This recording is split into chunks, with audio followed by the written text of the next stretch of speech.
राशीसाठी खास तुळजाभवानी देवीनी गुप्त जप व मंत्र, आध्यात्मिक जागृतीसाठी देवीचे मंत्र, साधना मार्ग या गोष्टी आपण या व्हिडिओच्या माध्यमातून पाहणार आहोत। जीवनामध्ये अनेक चढ उतार येत असतात। अनेकदा आपल्याला कठीण परिस्थितीला सामोरे जावे लागते। त्यावेळी ताणतणावांनी ग्रस्त असलेले आपले जीवन आपल्याला ओझं वाटायला लागतं। अख्खा दिवस काम करून जेव्हा रात्री आपण झोपण्यासाठी अंथरुणावर पडतो तेव्हा शांत झोप येत नाही। सारखे विचार मनाची धडसड होत असते।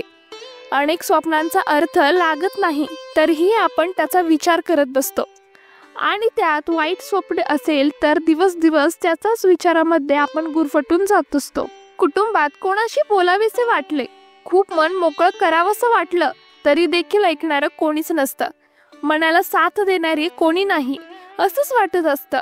माणूस सुद्धा लांब लोटून जातो तेव्हा मायेचा झुला देणारे व्यक्ती, माणसे यांची आठवणींना उजाळा देण्याचं काम आपलं मन करत असतं।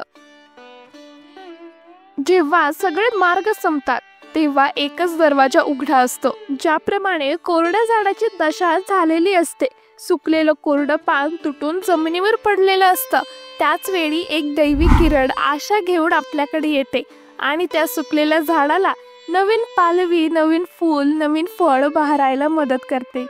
एक नवीन आस दाखवते। जीवन हे फार सुखमय आहे हो, पण वेळोवेळी कठीण परिस्थितीला सामोरे जाणे देखील गरजेचे आहे, कारण ती परिस्थिती आपल्याला कणखर बनवत असते। भविष्यामध्ये येणाऱ्या अडीअडचणींना सामोरे जाण्याची ताकद आपल्याला तिथे मिळते। आपण या गोष्टी शिकत देखील असतो। आईची माया, आईची ऊब देणारी ही एक दैवी शक्ती म्हणजे तुळजाभवानी आई आपल्याला शिकवत असते। आईला हाक मारायची असेल तर आपण तिचे चिंतन करतो, नमन करतो। या व्हिडिओच्या माध्यमातून तुम्हाला प्रभावी असलेले तुळजाभवानी मातेचे जप मंत्र कोणते करायचे आहेत, जे तुमच्या कोरड्या पाषाणासारख्या जीवनाची क्रांती घडवून आणणारे ऊर्जेचे प्रतीक बनणार आहे ते पाहूयात। त्याआधी नक्कीच चॅनलवर नवीन असाल तर सबस्क्राईब करायला अजिबात विसरू नका। व्हिडिओच्या शेवटपर्यंत पाहणं फार महत्त्वाचं आहे, कारण या व्हिडिओमध्ये तुम्हाला संपूर्ण माहिती मिळणार आहे जी इतर कोणत्याही माध्यमातून तुम्हाला मिळणार नाही। तुम्ही भरपूर काही शिकणार आहात व शिकवणार सुद्धा आहात आपल्या येत्या पिढ्यांना। त्यामुळे हा व्हिडिओ आपल्या नातेवाईकांसोबत किंवा आपल्या मित्रमंडळींसोबत नक्की शेअर करा। माता तुळजाभवानी आपल्याला आशीर्वादित करत आहे हे विसरू नका। आपली ती कुलदैवी आहे, शक्तिपीठ आहे, त्यामुळे व्हिडिओला लाईक करा। कमेंटमध्ये नक्कीच आई तुळजामाता माझ्या परिवाराला तुझी अशीच सदैव कृपा राहो अशा प्रकारे आपले भाव तुम्ही प्रखरपणे मांडू शकता। अगदी निखळ मनाने तुम्ही कमेंटमध्ये आपल्या इच्छुक गोष्टी सुद्धा लिहू शकता, हे विसरू नका। चला तर मग पाहूया। कुंभ रास पहिले तर आध्यात्मिक वाटचालीने पुढे जाणारी रास आहे, कारण यामध्ये अनेक गूढ स्वभावाचे जातक आहेत व त्याला साहचेल असे विचारांनी परिपूर्ण लक्षभेदी विचारवंत आढळतात। या राशीचे संचालक हे शनिदेव आणि सहग्रह म्हणून राहू असल्यामुळे त्यांचा स्वभाव आध्यात्मिक दृष्ट्या चांगलं फळ प्रदान करतो। कुंभ राशीच्या जातकांना आध्यात्मिक ते बद्दल रुची निर्माण करून देतो, पण कधी कधी तो जातकांना अनेक विचारांच्या खाईमध्ये देखील सोडतो। यावेळी भवानी तुळजाई यांची उपासना करणं फार महत्त्वाचं ठरतं। यामध्ये आपण केलेले मंत्र जप अनेक गोंधळापासून आपल्याला मुक्त ठेवतात, स्वतःवरती विश्वास ठेवण्याची दिशा देतो, नेहमीच सदैव प्रेरित करतो, नवीन प्रेरणा यांना उजाळा देत असतो। दुसरं म्हणजे आपण फार मोठ्या भ्रमामध्ये असतो आणि त्यावेळी निर्णय घेण्याची क्षमता कमी होते। निर्णय क्षमता घेण्यामध्ये आपल्याला जगदंबा मदत करत असते, सत्याचा मार्ग दाखवत असते। काही प्रकारची भीती, मानसिक खच्चीकरण झाले असेल तर ते मुळासकट नष्ट करून टाकण्याचं बळ या मंत्र जपामध्ये असतं। अनेक लोकांना, भक्तांना असे वाटते की देवीचे मूळ स्थान हे तुळजापूर आहे, म्हणजे तुळजाभवानी देवीचा उगम हा तुळजापुरातच आहे। पण इतिहास पाहिला तर देवीची मूर्ती ही स्वयंभू आहे।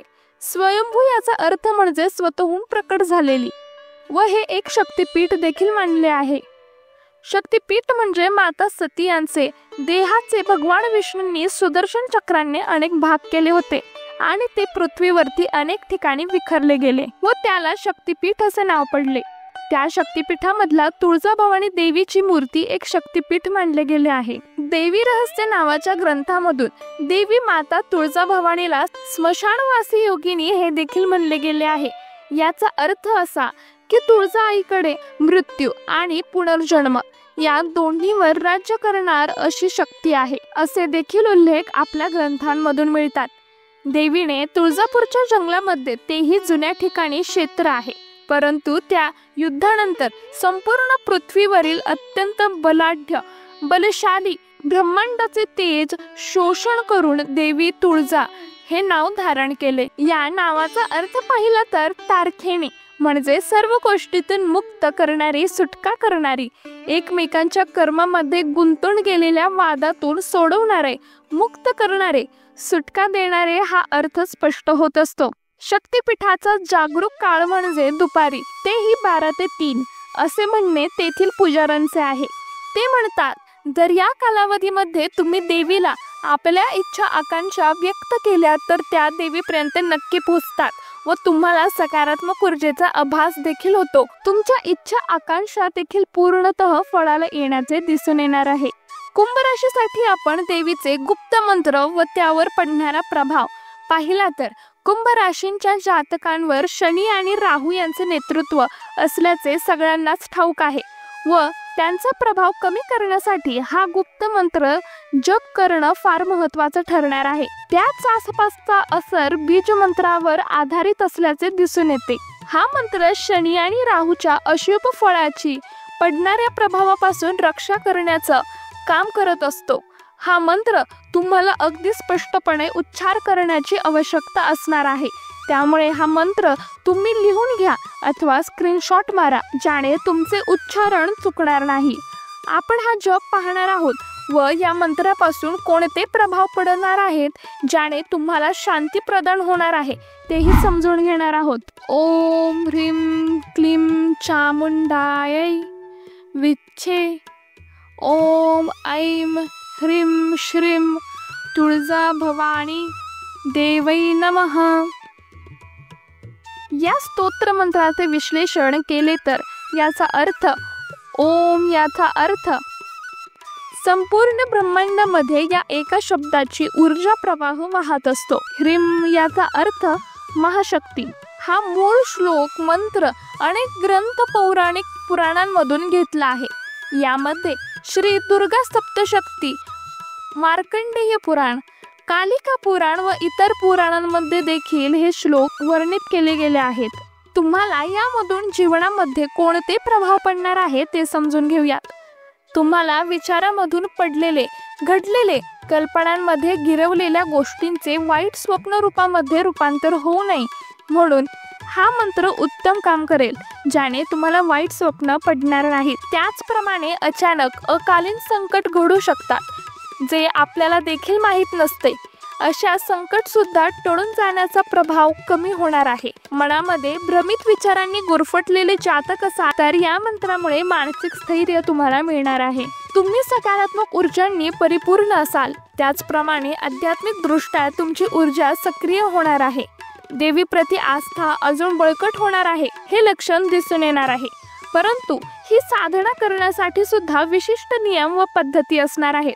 ते सुद्धा तुम्हाला व्हिडिओच्या मार्फत कळवणार आहे. यामध्ये तुम्हाला सकाळी ब्रह्ममुहूर्ताच्या वेळी उठून अंघोळ करायची आहे व स्वच्छ कपडे परिधान करून देवी समोर तेलाचा दिवा लावायचा आहे. नियमित 108 वेळा तुम्हाला वरील दिलेल्या मंत्राचा जाप करायचा आहे. आपल्या अडीअडचणी ज्या दूर करायच्या आहेत त्या समस्या आपल्या मनामध्ये आधी स्पष्ट करा. त्यानंतर एक सकारात्मक भाव ठेवून ही साधना पूर्ण करा. आता कोणते नियम हे आपल्याला पाळायचे आहेत तेही एकदा पाहून घेऊ. यामध्ये तुम्हाला मांसाहार करायचं नाही. संपूर्ण सात्विक आहार करणं गरजेचं असणार आहे, ज्याने सकारात्मक ऊर्जा आपल्यामध्ये संचित होणार आहे. नकारात्मक ऊर्जा आपला मार्ग मोकळा करणार आहे. दुसरे म्हणजे आपल्या बोलण्यावर नियंत्रण ठेवणं. बोलायचे असेल तर अगदी चांगले शब्दांचा प्रयोग करा. चांगली वाणी ठेवा. चांगले आचरण ठेवणं गरजेचं असणार आहे. नकारात्मक, नेगेटिव्ह अजिबात बोलू नका. व त्याचप्रमाणे इलेक्ट्रॉनिक गोष्टींपासून किंवा डिव्हाइसेस पासून सुद्धा दूर राहा शक्य तितकं. कारण आपल्याला असं वाटतं की फोनमध्ये फार महत्त्वाचे मेसेजेस आले असतील, ईमेल्स आले असतील, तेवढ्या पुरताच फोन हातामध्ये घ्या व स्वतःला व त्या फोनला देखील विश्रांती प्रदान करण्याचा अवसर द्या. निसर्गामध्ये थोडं रमा, मंद वाऱ्याच्या झुळकाचे शहारे अनुभवा. पक्ष्यांच्या आवाजामध्ये नवीन धुंद तयार करा, ज्याने एक प्रकारे आपण या सृष्टीसोबत जोडले जाणार आहोत. त्याला कधी माया कळणार नाही, परंतु खरा निस्वार्थ भाव सदैव एक घर करून राहतो. निर्मळ अंतःकरण व भोळेपणा, निस्वार्थपणा नेहमी आपल्याला व देवाला जवळ आणण्याचं काम करत असतो. त्यामुळे मनामध्ये कधीही वाईट गोष्टीचा वास लागू देऊ नका. पाहिलं तर कुंभ राशीचा प्रभाव अत्यंत आध्यात्मिक स्वरूपाचा असणार आहे. त्यामध्ये देव आपली परीक्षा पाहतोच की, परंतु देव आपल्याला अडथळे या कारणासाठी देतो की त्यातून अमोल असे धडे पार करून आपले ऋण किंवा कर्म यामधून वजा होत असते. देवी देवतांवर, आपल्या इष्टदेवांवर अपार श्रद्धा ठेवा. याचा अर्थ असा नाही की तुम्ही अंधभक्त व्हा, अंधश्रद्धा बाळगा किंवा एका ठिकाणी बसून असा विचार करा की देव मला सगळं बांधून देईल. तर तुम्ही चुकत आहात. देव प्रत्येकाला कर्म करण्याचा अवसर देत असतो. त्यामुळेच तुम्ही, आम्ही या माणूस योनीमध्ये जन्म घेतला आहे हे विसरू नका. कोणतं काम लहान किंवा छोटं नसतं. अनेक संत होऊन गेले, अनेक ओव्या, गाथा, कथा त्यांनी रचल्या. हेच सांगण्यासाठी देवाने दिलेले आयुष्य आनंदाने जगा, इतरांचं भलं करण्यामध्ये जगा. भगवंताची माया ही आपल्याला जगवत असते, कुरवळत असते, पदोपदी आपल्याला शिकवत असते. तेच खरे अंतर्ज्ञान, तीच खरी परमात्म्याची ओळख. कारण देव कधी पाषाणामध्ये नसतोच, तो तर स्वतःमध्ये असतो. आपण स्वतः देवाचा अंश आहोत हे विसरून कसे चालेल. उघड्या डोळ्यांनी ही सृष्टी बघा, एकमेकांविषयी आदर ठेवा. कारण एकमेकांच्या विचारामध्ये दुभंगता असली तरी मानवतेचा धर्म नेहमी चांगल्या भावाने पार पाडा. हेच सांगणारा हा व्हिडिओ तुम्हाला कसा वाटला नक्कीच कमेंटमध्ये कळवा. आपण भेटूयात पुढल्या अशाच माहितीपूर्व व्हिडिओमध्ये. तोपर्यंत धन्यवाद. या चॅनलवर नवीन असाल तर सबस्क्राईब करा, हा व्हिडिओ शेअर करा. माहिती आवडली असल्यास लाईक करा. कमेंटमध्ये तुमचे काही अनुभव, मनातील प्रश्न विचारू शकता. या चॅनलवर सत्यभाव पसरावा हीच आमची इच्छा आहे. त्यामुळे कमेंटमध्ये नक्की श्री स्वामी समर्थ लिहायला अजिबात विसरू नका. या स्वामी आपल्या पाठीशी आहेत. धन्यवाद. श्री स्वामी समर्थ. श्री गुरुदेव दत्त.